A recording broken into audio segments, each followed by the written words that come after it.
Kembali lagi bersama saya Muhammad Iqbal Ansori bersama UNAS kita, Universitas Abdurrahman Saleh, kreatif, inovatif dan berkarakter. Jangan lupa ingat pesan mama, gunakan masker ya.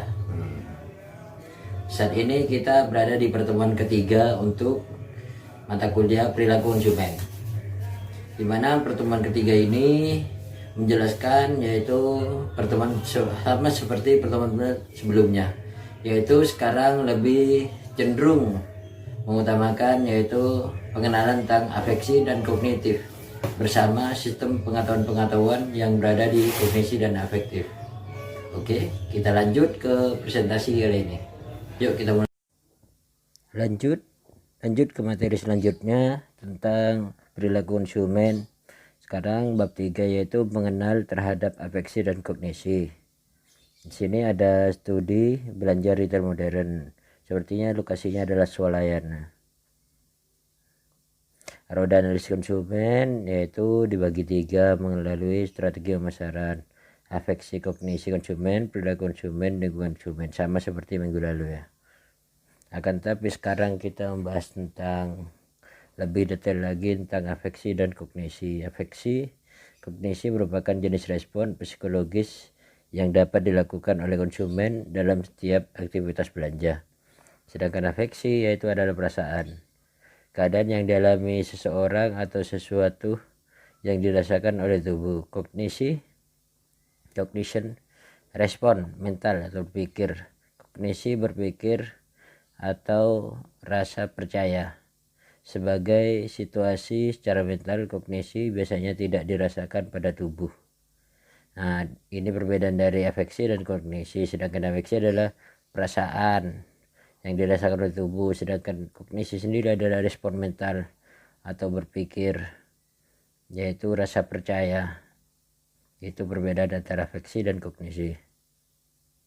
Di sini ada jenis respon afeksi. Jenis respon afeksi itu ada emosi, perasaan khusus, suasana hati, evaluasi. Sedangkan tingkat gairah psikologisnya mengaktifkan dan gairah yang lebih tinggi. Itu dari emosi.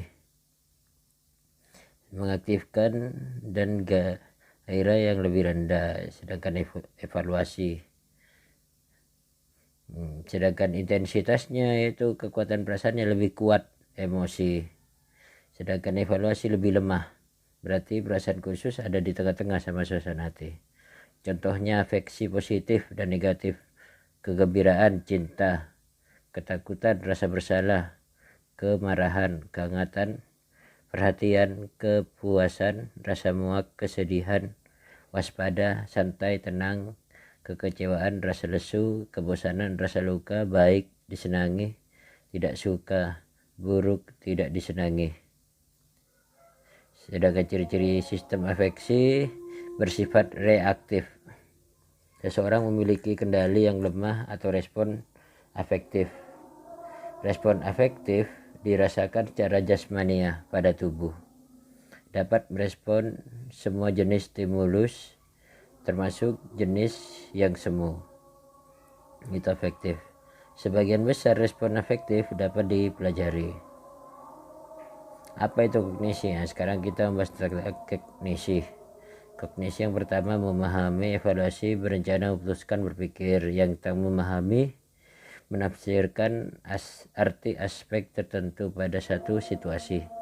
Evaluasi, menilai aspek tertentu terhadap suatu lingkungan atau perilaku konsumen, baik dalam situasi positif atau negatif, disenangi atau tidak.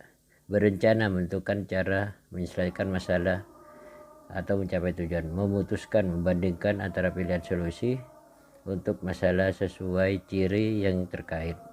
Berpikir, aktivitas kognisi yang terjadi selama proses, itu kognisi. Ini jenis kognisi. Interpretasi kognisi atas stimulus fisik, yaitu baju. Contohnya baju hangat itu terbuat dari bulu domba, berarti cara fisik. Mobil itu menempuh, berarti melalui pikiran ya. Yang pertama, interpretasi kognisi stimulus sosial. Penjual itu sangat membantu. Berarti mereka berpikir kalau penjual itu ramah tamah atau sangat membantu. Teman saya berpikir bahwa Pizza Hut yang terbaik. Interpretasi afektif, respon afektif, kognitif atas respon aktif. Saya suka es krim Dova batangan. Saya merasa bersalah ketika tidak mengirim kartu ulang tahun kepada ibu. Berarti ada respon kognitif juga dan juga afektif. Ini contoh-contohnya ya. Lanjut, fungsi utama kognisi yang pertama adalah untuk menafsirkan, menjadikan masuk akal atau mempertimbangkan dan memahami aspek signifikan atas pengalaman pribadi. Yang kedua, memproses, itu memikirkan. Subjektif, simbolik yang menghasilkan tugas kognitif. Mengidentifikasi tujuan dan pencapaian, mengembangkan evaluasi berbagai pilihan, memilih serangkaian tindakan, memunculkan perilaku. Itu sifat-sifat kognisi.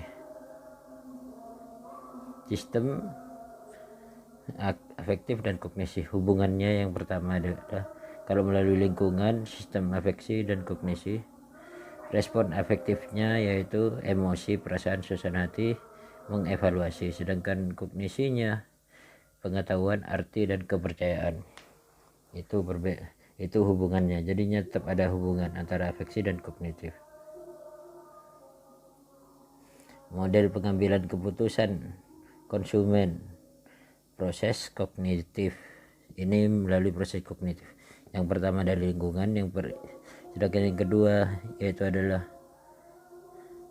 proses interpretasi, pemilihan, perhatian dan pemahaman. Ini di ruang lingkup kognitif ya. Pengembangan baru, arti dan kepercayaan. Yang ketiga adalah proses integrasi, sikap dan tujuan pengambilan keputusan. Di sini ada tempat memori menyimpan pengetahuan, arti dan kepercayaan. Ini di dalam kognitif. Jadi di kognitif pertama yaitu memperhatikan dulu dan memahami, baru pengetahuan baru, mereka mendapatkan pengetahuan baru, arti dan kepercayaan. Yang ketiga adalah respon, proses integrasi, yaitu sikap tujuannya, mengambil keputusan mau membeli atau tidak. Sedangkan yang terakhir yaitu perilaku itu bisa berdampak ke masyarakat, apakah itu baik atau tidak.